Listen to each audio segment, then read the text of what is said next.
Benazir income support programme ਦੇ ਤਹਿਤ ਲਾਹੌਰ ਵਿੱਚ ਮੁਸਤਹਿਕ ਔਰਤਾਂ ਨੂੰ ਮੁਫਤ ਬੇਨਜ਼ੀਰ ਸਿਮਾਂ ਦੀ ਤਕਸੀਮ ਜਾਰੀ ਹੈ। ਇਹਨਾਂ ਨੂੰ ਨਵੀਂ ਡਿਜੀਟਲ ਵਾਲਟ ਸਿਮ ਬਾਰੇ ਵੀ ਆਗਾਹ ਕੀਤਾ ਜਾ ਰਿਹਾ ਹੈ और तफसील इमारा खान ਦੀ ਇਸ ਰਿਪੋर्ट ਵਿੱਚ। BISP ਹਕਾਮ ਦੇ ਮੁਤਾबिक ਮੁਸਤਹਿਕ ਔਰਤਾਂ ਨੂੰ ਹਦਾਇਤ ਕੀਤੀ ਜਾ ਰਹੀ ਹੈ ਕਿ ਉਹ ਸਿਰਫ BISP ਵੱਲੋਂ ਜਾਰੀ ਕੀਤੀ ਗਈ ਬੇਨਜ਼ੀਰ ਸਿਮ ਹੀ ਇਸਤੇਮਾਲ ਕਰਨ, ਕਿਉਂਕਿ ਆਇੰਦਾ ਕਫਾਲਤ ਪ੍ਰੋਗਰਾਮ ਦੀ ਰਕਮ ਇਸ ਸਿਮ ਨਾਲ ਮੁੰਸਲਿਕ ਡਿਜੀਟਲ ਵਾਲਟ ਵਿੱਚ ਮੁੰਤਕਿਲ ਕੀਤੀ ਜਾਏਗੀ। ਡਿਜੀਟਲ ਵਾਲਟ ਐਕਟੀਵੇਟ ਜਦੋਂ ਹੋ ਗਿਆ ਤੇ ਫਿਰ ਤੁਹਾਨੂੰ ਇੱਕ ਮੈਸੇਜ ਆਏਗਾ ਬੈਂਕ ਵੱਲੋਂ, ਜਿਹੜੇ ਮੈਸੇਜ ਤੇ ਲਿਖਿਆ ਹੋਏਗਾ ਕਿ ਤੁਸੀਂ ਕਿੰਨੀ ਰਕਮ ਹੈ ਤੇ ਤੁਹਾਡੇ ਵਾਲਟ 'ਚ ਮੌਜੂਦ ਹੈ, ਤੇ ਤੁਸੀਂ ਫਿਰ ਹੁਣ ਜਾ ਕਰ ਕਿਸੇ ਵੀ ਰਿਟੇਲਰ, ਉਸੇ ਬੈਂਕ ਦੇ ਕਿਸੇ ਵੀ ਰਿਟੇਲਰ ਕੋਲ ਜਾ ਕਰ ਤੁਸੀਂ ਉਹ ਰਕਮ ਕਢਾ ਸਕਦੇ ਹੋ।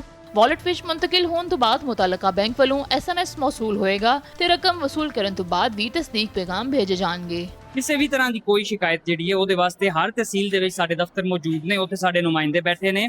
ਉਹਨਾਂ ਨੁਮਾਇੰਦਿਆਂ ਕੋਲ ਜਾ ਕੇ ਤੇ ਉਹ ਆਪਣੀ ਸ਼ਿਕਾਇਤ ਦਾ ਅੰਦਰਾਜ ਕਰਾ ਸਕਦੇ ਨੇ। ਉਹਨਾਂ ਦਾ ਜਿਹੜਾ ਵੀ ਮਸਲਾ ਹੋਏਗਾ ਉਹ ਹੱਲ ਹੋਏਗਾ।